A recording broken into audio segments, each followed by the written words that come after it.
Hi Leo, welcome to Higher Source Tarot for your mid-month March 2022 tarot reading. This is a reading for all Leo, Sun, Moon, Rising, and Venus. Thanks to all of you for all the support. I send you love and positive energy every day. I appreciate you all. And if you are new here, welcome to you. I post new readings on Friday, then again on Monday. So if a reading doesn't resonate, come back in a couple of days. You can watch a new reading. Don't ever try to make it make sense. It's always somebody's reading, but not always everyone's. Friday's readings are a general reading. Mondays are a different style every week. So today's reading will be a more detailed Celtic cross style reading, but then next week it'll be something totally different. So if you like tarot and you like the channel, I'd love to invite you to subscribe to Higher Source Tarot. All right, what advice do you have for Leo? Sun, Moon, Rising, and Venus. What does Leo need to know, please, for the best and highest good of all concerned with Leo? Please, messages for Leo. Let's do one more. All right, so we will start here with the tarot, and then we'll have the angel answers. Oracle cards as well. Your current situation, you've got the Hangman. The immediate influence is the Queen of Swords. Your subconscious, you've got the Knight of Swords. In the distant past, you have the Hierophant. The more recent past, we've got the Ten of Cups. The energy coming towards you is the Ace of Cups. You're represented by the Five of Swords. The person or situation around you is the Fool. You've got the World and your hopes and fears. The High Priestess and the outcome. Well, you know, I don't mind that High Priestess because there's some important aspects in that card. Now, on the bottom of the deck, you've got the Ten of Pentacles, the Wheel of Fortune, and the Page of Cups. You have here, let's see, 1, 2, 3, 4, 5, 6 major arcana. Major arcana are major life events. You're entering into a new cycle that's going to bring, it's going to open doors for you for sure.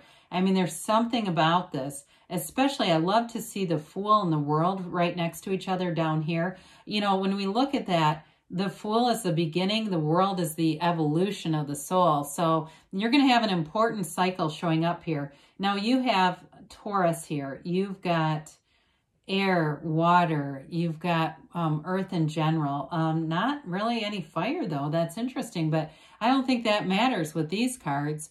Well, the tens we know are about dominion, and that Ten of Pentacles is an absolute brilliant new cycle. I'm going to tell you in terms of a job here, you've got some big change that's going to bring in money. Maybe even for some of you, it's unexpected money, a win somewhere, or even an inheritance with that Wheel of Fortune. It does feel like it comes out of an unexpected place, but it's substantial. I mean, it's something that matters. It's not like a $20 bill in a coat pocket.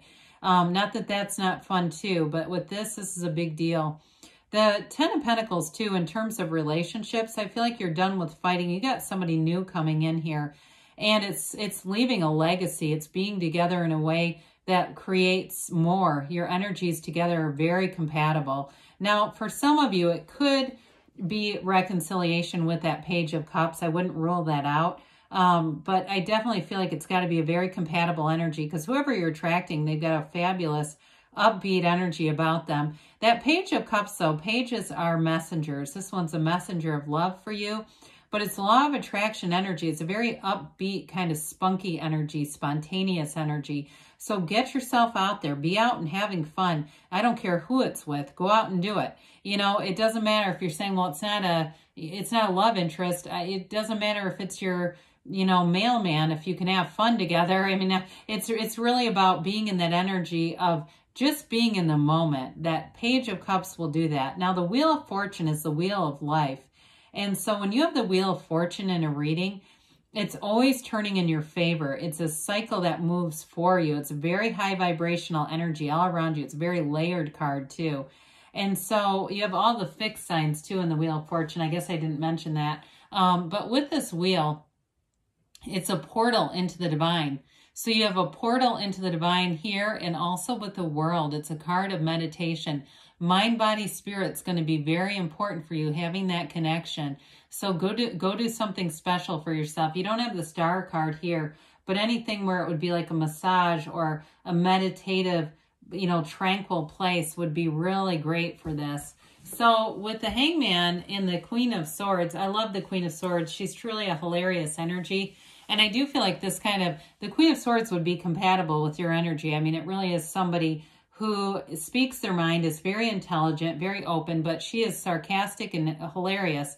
Like I said, I mean, she's got a great, quick-witted way about her. But with that Queen of Swords, it's definitely making decisions. And it's decisions you don't look back on and second guess and you know, question, did I do the right thing there? The Queen of Swords has learned from past mistakes. And so with the Hangman there, you've got that illuminated crown. You've learned the lessons that you need to learn.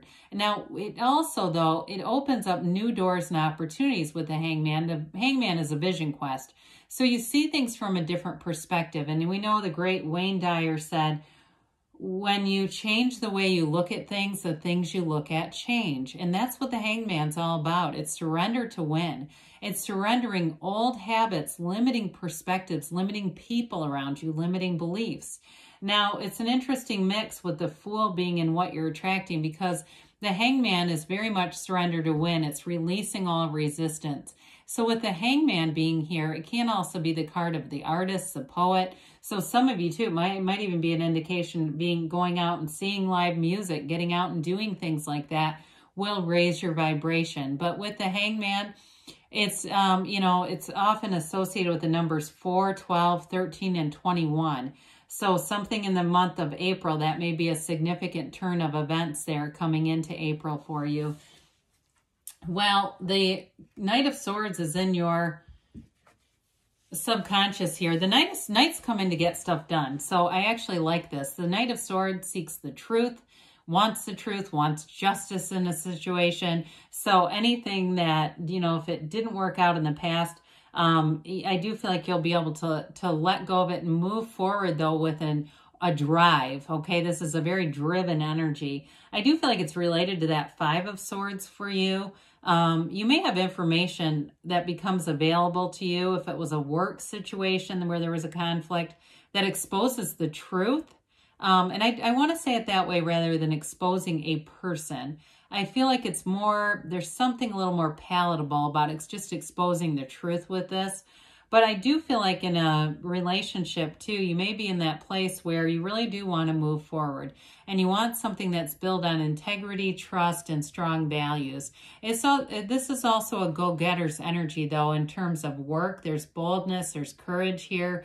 And it's all about moving forward. So with the Hierophant in the backdrop here, the Hierophant makes a great life partner. So those of you that had a breakup and you're looking for that new beginning, it's here. You know, the Hierophant holds up his hand and says, be still and know. And so it's a card of great protection, spirituality. This one too is associated with numbers 3, 7, 12.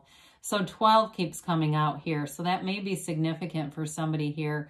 He's got the keys to the universe at his feet, okay? Anything that you want is well within reach. It's just a matter of balancing your energy and the vibrations. Now, the 2 devotees here, they wear the gown that has the garden of the magician on it, but they also have these yokes of union. In the other decks, this card is called Unity because it also symbolizes unity and devotion. So it's a wonderful card in terms of marriage, in terms of moving forward with a relationship. So it may have already been something that you started, because I don't, you know, other than these 2 swords down here, you don't have a lot of cards of challenge in terms of the energy coming forward. So with the 10 of Cups, we've got another 10 here. I mean, this is just absolutely brilliant. You've got the Wealth card and the Happy Family card here. This is celebration. It's that rainbow after a storm. And it's a card of getting your heart's desires. You have reunions coming in, getting together with friends you haven't seen in a while, with family. But it's all about being in sync. Wherever you go, the energy around you is in flow with this. Especially, too, somebody who's getting married and buying a house. This is exactly what they're talking about. It's that kind of feeling where everything feels just right. There's nothing out of line. There's no other shoe that's mysteriously going to drop. It's being in alignment here. So it's your heart's desires for sure. So the Ace of Cups, this is the kind of love people dream about. Aces are about initiation and beginnings. But with the Ace of Cups, it's the kind of love that, you know, flows and it lasts. It runs the distance. You have a relationship here, especially because they're represented by the Fool.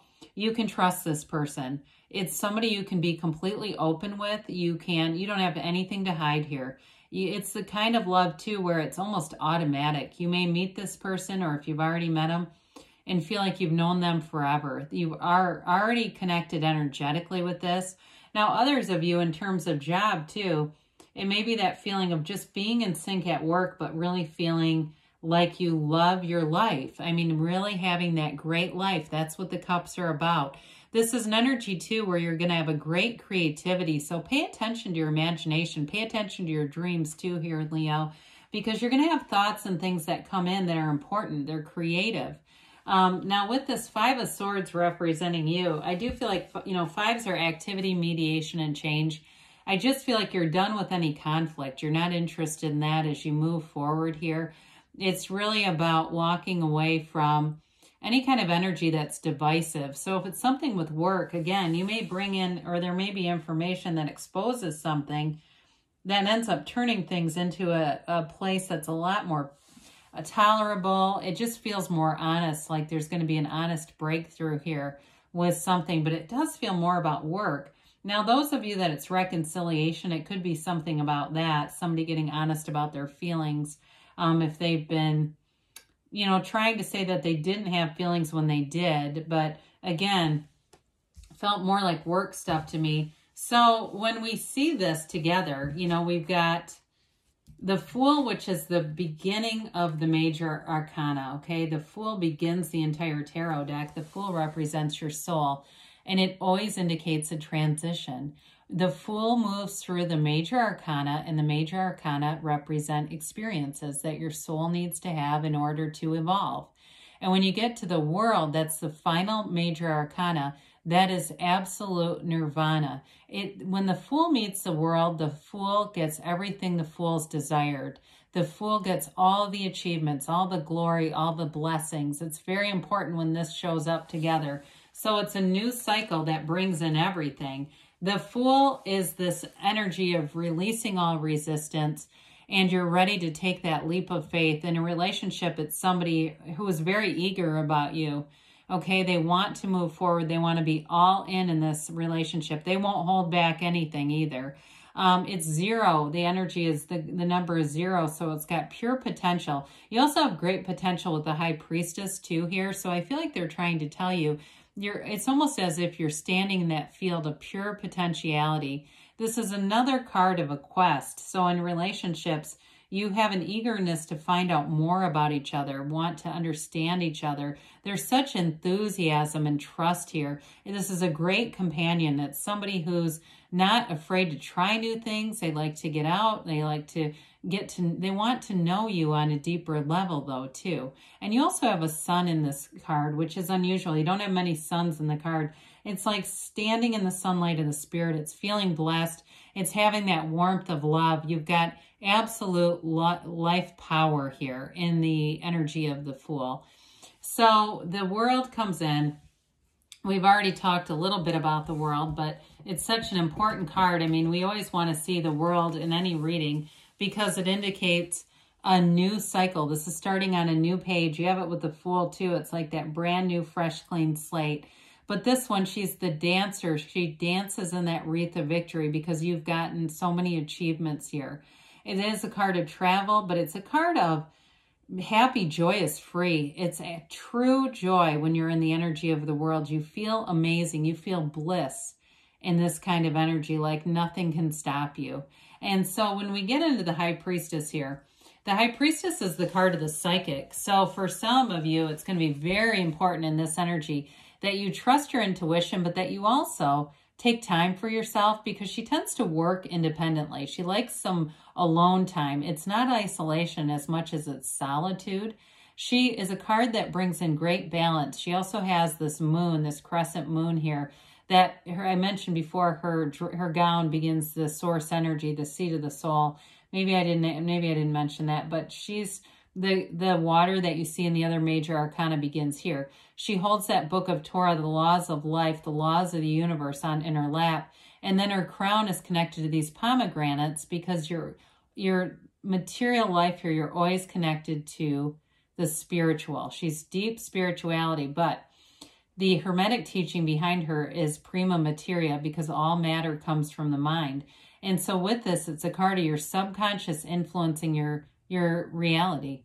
So if you want to know what's in your subconscious, Leo, just look around you.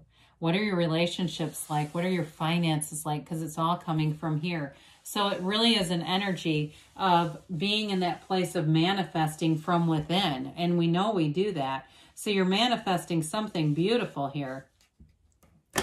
So let's see, Leo, what the angels have to say for you. All right.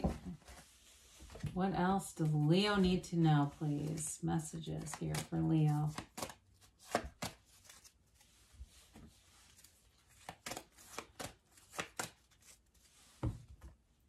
All right, you've got let go and let the universe. Let it go and let it flow.